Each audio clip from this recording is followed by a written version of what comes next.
Selles audioartiklis räägin 4 teemast. Räägin, miks on tähtis, et tavakliendist saaks püsiklient. Arutlen, miks on hea teeninduse mõju palju sügavam kui hea reklaami oma. 3. miks tasub investeerida teeninduskoolitustesse. Ja 4. räägin emotsioonide ja tunnete olulisusest kõikides teenindusega kokku puutuvates valdkondades. Head kuulamist!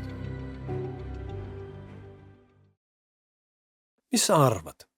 Kui paljud kliendid vastaksid maksimumhindega küsimusele, kui suure tõenäosusega soovitaksid nad sinu kaupa või teenust oma sõpradele ja ostavad sult tulevikus uuesti? Sellest audioartiklist saad teada, et majanduslikust seisukohast ei olegi sellel mingit vahet, sest äri kasv sõltub millestki palju enamast kui kliendi rahulolu. Mõni on hinnaliider, mõni innovatsiooniliider, mõni valdkonnaliider. Üksõnaga kindel. Kõige kasulikum on olla liider püsiklientide arvult. Raamat Lojaalsuse efekt, varjatud jõud, mis suunab kasvu, kasumit ja kestvat väärtust, originaalis The Loyalty Effect, The Hidden Force Behind Growth, Profits and Lasting Value, kirjeldab, et kui ettevõte suudaks muuta vaid 5% rohkem juhukliente püsiklientideks, siis tähendaks see 25–100% kasumi kasvu kliendi kohta. Hea teenindus tähendab, et kontakti tulemusena ettevõttega tunneb klient end emotsionaalselt paremini kui enne kontakti algust. Gallupi uuringud näitavad, et kliendid, kes tunnevad, et kontakt ettevõttega puudutas neid positiivselt, kulutavad rohkem, külastavad ettevõtet rohkem, eiravad konkureerivaid pakkumisi ja üleostukatseid, reklaamivad ettevõtte brändi oma sotsiaalvõrgustikus ja andestavad üksikud möödapanekud teeninduses. Numbrid räägivad enda eest. Kui esimene ostukontakt läks kliendile emotsionaalselt korda, siis tõenäosus, et ta ostab uuesti ka tulevikus, kasvab 27%. Ja tegemist on siinkohas eksponentsiaalse trendiga. Kui ettevõte suudab tagada ka järgmisel korral emotsionaalselt positiivse kogemuse, on tõenäosus juba 47% suurem, et klient ostab veel. Pärast 3. positiivset kontakti suureneb tõenäosus, et kliendist on saanud püsiklient juba 54%. Näiteks, kui klient on ärireisil peatunud positiivseid emotsioone tekitanud hotellis, siis võib ta tulevikus selles hotellis peatuda juba koos oma perega. Suureneb tõenäosus, et tema kaaslane tarbib selle hotelli iluteenuseid, et ta soovitab hotelli oma tutvusringkonnas ja korraldab selles hotellis oma sünnipäeva. Tuleb välja ka, et püsiklient kulutab keskmisele ostule rohkem kui esmaklient. Ettevõtetel, mis suudavad klientidele südamesse minna, on võimalik püsiva kvaliteedi tagamisel konkurentidest ette minna, sest inimesed on nõus nende teenusest rohkem maksma. On 2 nüanssi, mis mõjutavad seda, kui palju klient kulutab. Esiteks see, kui mitmel korral on klient varem ostnud ja teiseks see, kui pikka aega ta on kliendiks olnud. RJ Metricsi tehtud uuringust ilmnes, et 10% kõige lojaalsematest klientidest kulutab keskmiselt 3 korda rohkem kui 90% ülejäänud klientidest.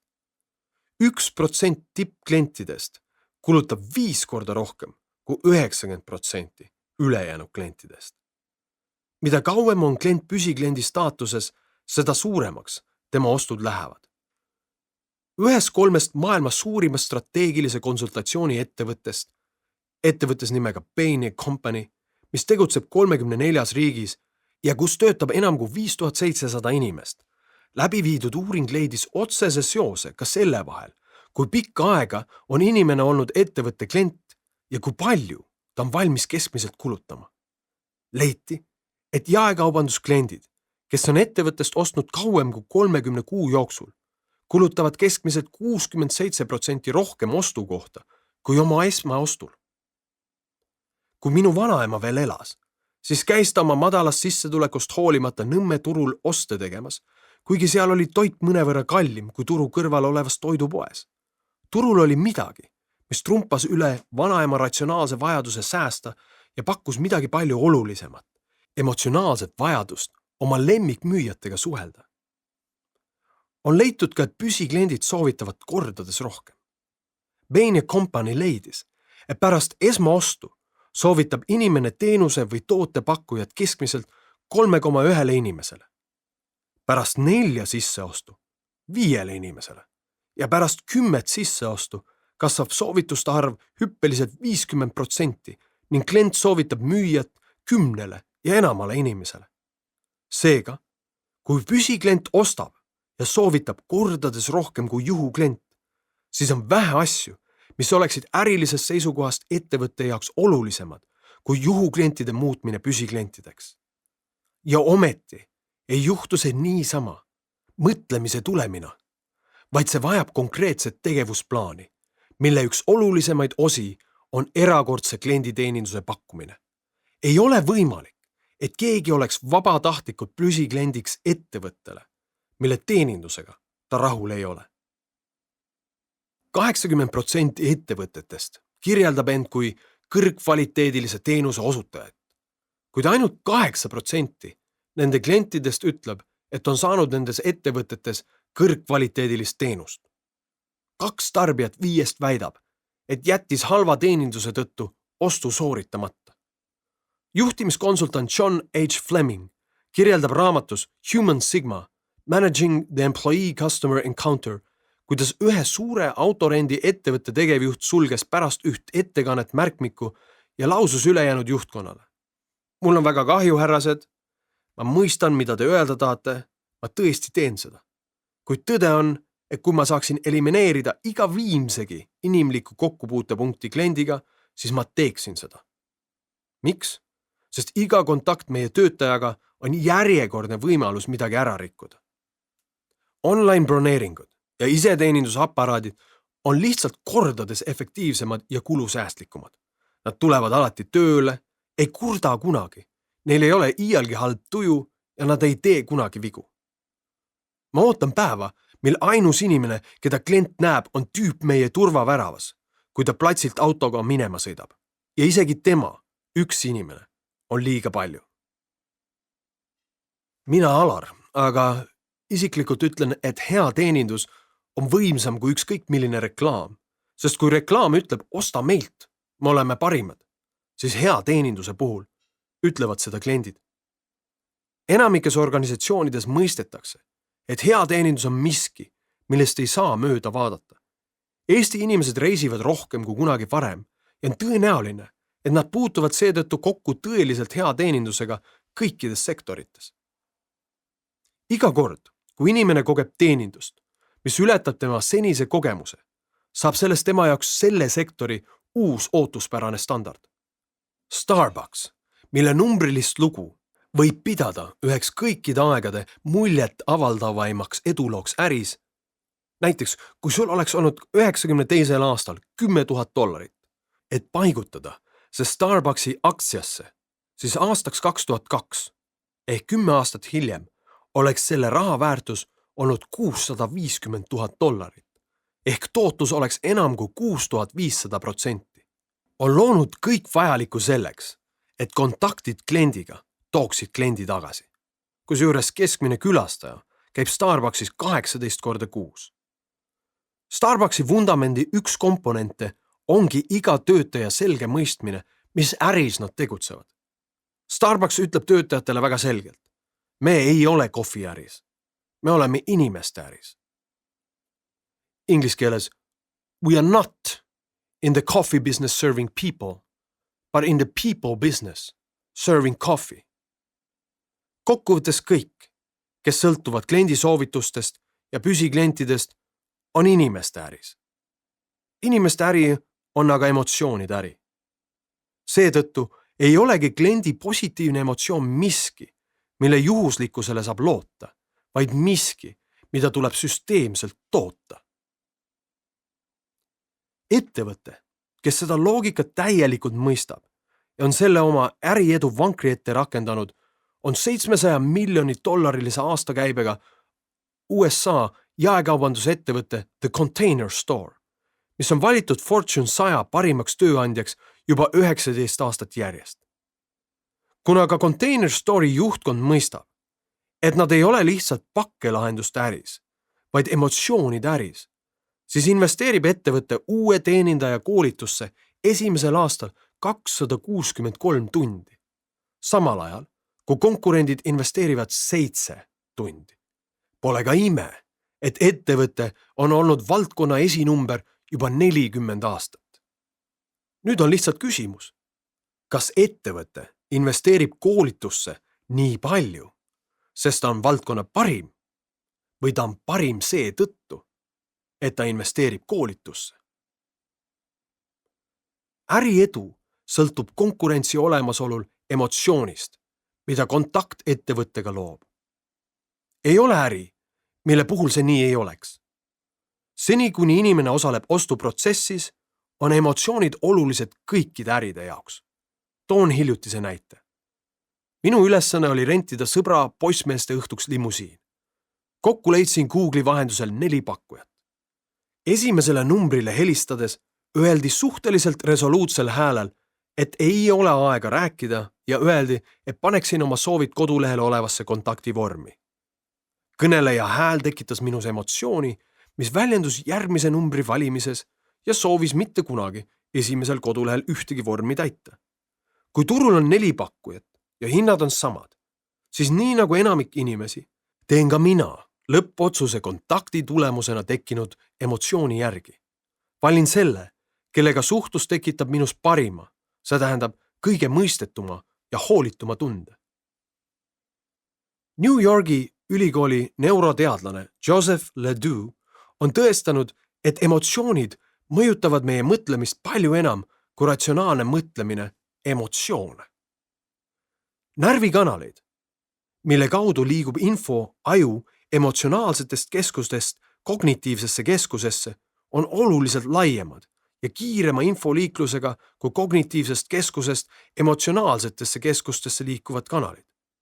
See põhjendab, miks emotsioon on ostuprotsessis võimsam kui ratsionaalsus.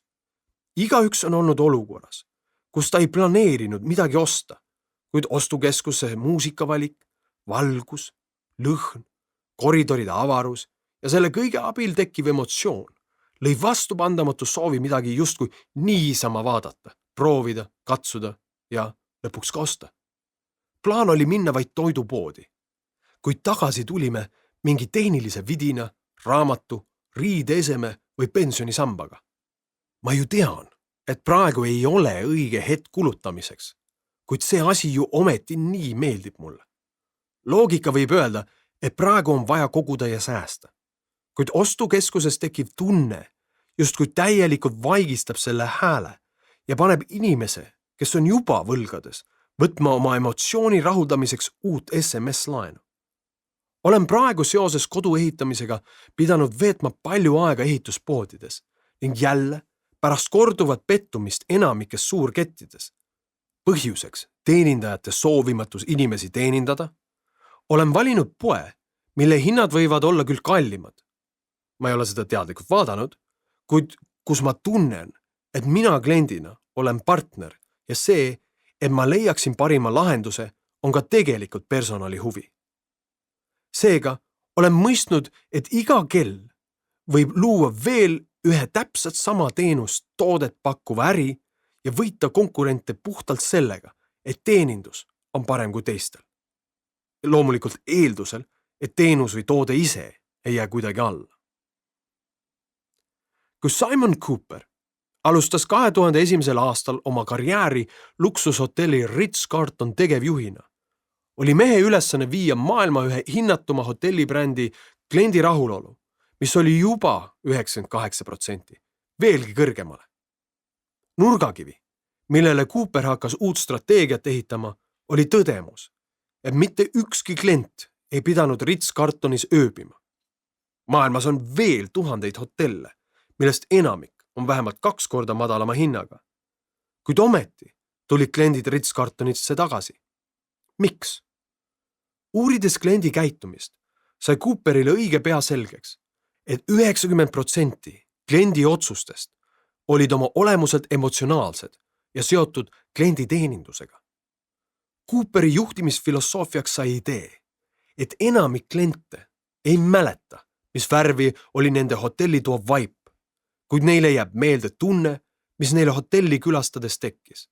Ja tunde loob eelkõige kokkupuude inimeste, mitte asjadega. Seetõttu oli eesliini töötajate koolitamine üks esimesi asju, mida Cooper kohe tegema asus. Koolitustel tahtis ta töötajatelt alati ka teada, mida kliendid hotellist osta ei saa. See oli trikiga küsimus, sest Ritz-Carlton on bränd, kus peaaegu miski ei ole kliendile võimatu. Personalile on seatud väljakutse end iga päev ületada, et pakkuda klientidele absoluutselt 5 tärni teenindust. Näiteks on hotelli uksepoisil vaba voli 2000 € väärtuses otsustada, kuidas kompenseerida ükskõik millist hotelli tehtud viga, mis klienti kas või kõige väiksemal määral on pahandanud. Kuidas saab siis hotelli töötaja vastata küsimusele, mida meilt osta ei saa? Kõike saab, kui olla piisavalt loominguline, oli enamasti väga hoolikalt tööle valitud personali vastus.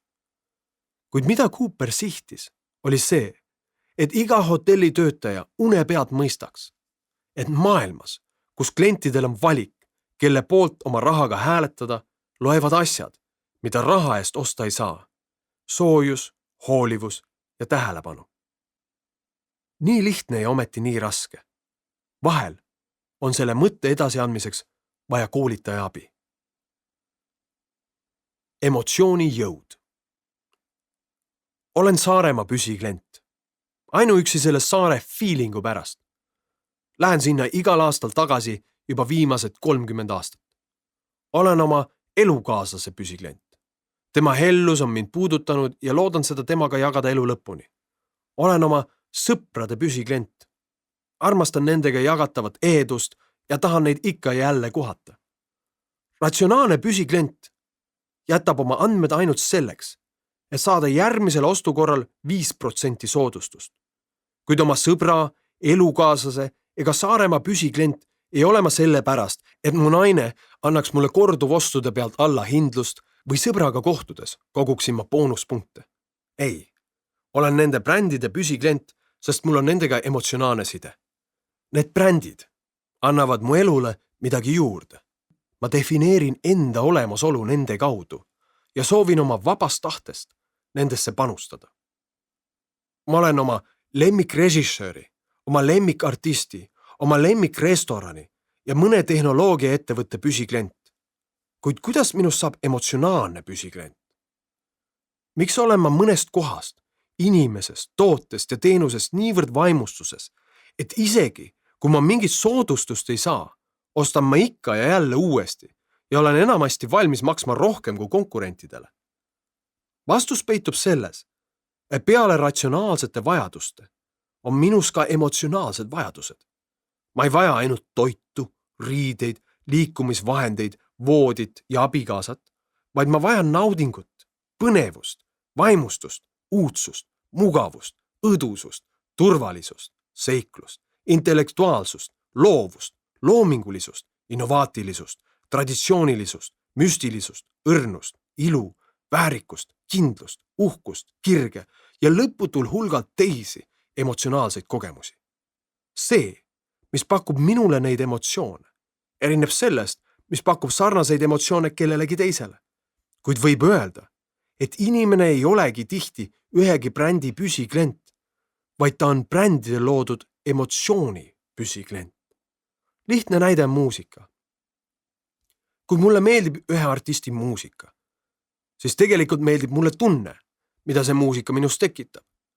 Ma soovin seda tunnet ikka ja jälle kogeda ja seni, kuni artisti looming aitab mul tunda teatud emotsioone, olen ma tema loomingu püsitarbija ehk püsiklient. Sama kehtib ka hotelli puhul, kuhu me ikka ja jälle puhkama sõidame. Hotell ei ole meie jaoks ainult vaade, lõhn, maitse, värvid ja naeratused, vaid ka emotsioonid, mida kõik need elemendid meis esile kutsuvad. Tunne, et oleme oodatud, et elu on hea ja helge, et tulevik on soe ja olevik kodune. Ilmselt on paljud tundnud, kuivõrd radikaalselt võib muutuda mingi kohaga seotud emotsioon, kui mõni kriitiline element selles kohas vahetub. Näiteks teenindaja, kes on meid aastaid vastu võtnud ja saanud emotsionaalsel tasandil selle koha sümboliks, on lahkunud. Korraga on kõik teisiti. Lagi, põrand ja seinad on samad, kuid sama emotsiooni enam ei ole ja meie püsiklendi staatus lööb kõikuma. Või niivõrd igapäevane, kuid ometi potentsiaalis emotsionaalne toode nagu auto. Ratsionaalne osa meist võib olla püsiklient auto tehnilistele omadustele, kütuse kulule ja garantii aja pikkusele. Kuid emotsionaalne osa meist ostab alateadlikult autoga seostuvat turvalisust, kiirust, hoogu, paindlikkust, kvaliteeti, täpsust, staatust, võimu ja jõudu ehk tunnet. Räägime ka rahast. Gallupi uuringud näitavad, et kliendid, kes on andnud ettevõttele maksimaalse hinde, võib jagada 2 rühma, ratsionaalselt rahulolevad ja emotsionaalselt rahulolevad kliendid. Emotsionaalselt rahulolevad kliendid on väga rahul toote ja teenusega, kuid neil on lisaks sellele ka tugev emotsionaalne side selle ettevõttega. Ratsionaalselt rahulolevad kliendid on väga rahul ettevõtte toote ja teenusega samuti, kuid neil ei ole ettevõttega emotsionaalset sidet. Kui emotsionaalselt rahulolevad kliendid toodavad ettevõttele igas mõõdetavas kategoorias rohkem tulu, käive, kasum, ristmüük, maht, väärtus, siis ratsionaalselt rahulolevad kliendid ei ole kuidagi kasumlikumad rahulolematutest klientidest. Toon 2 näidet.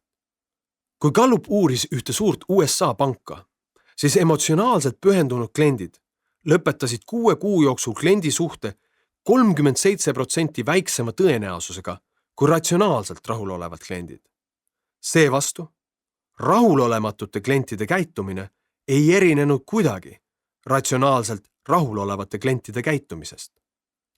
Sarnased tulemused ilmnesid ka siis, kui Gallup uuris ühte suurt rahvusvahelist krediitkaardi teenust pakkuvat ettevõtet.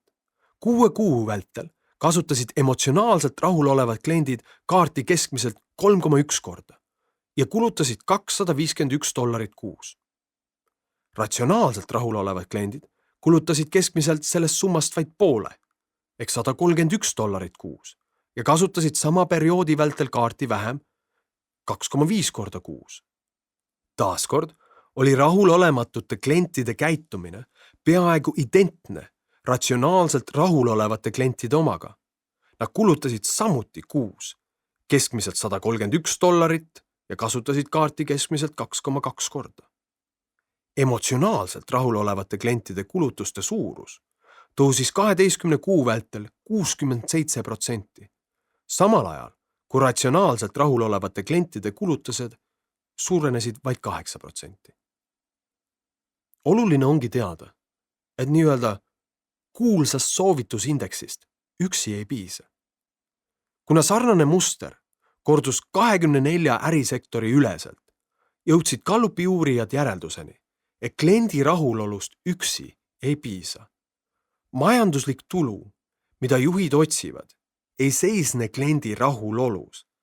Et ehitada tõeliselt kasumlikke kliendi suhteid, on vaja mõista kliendi emotsionaalseid vajadusi.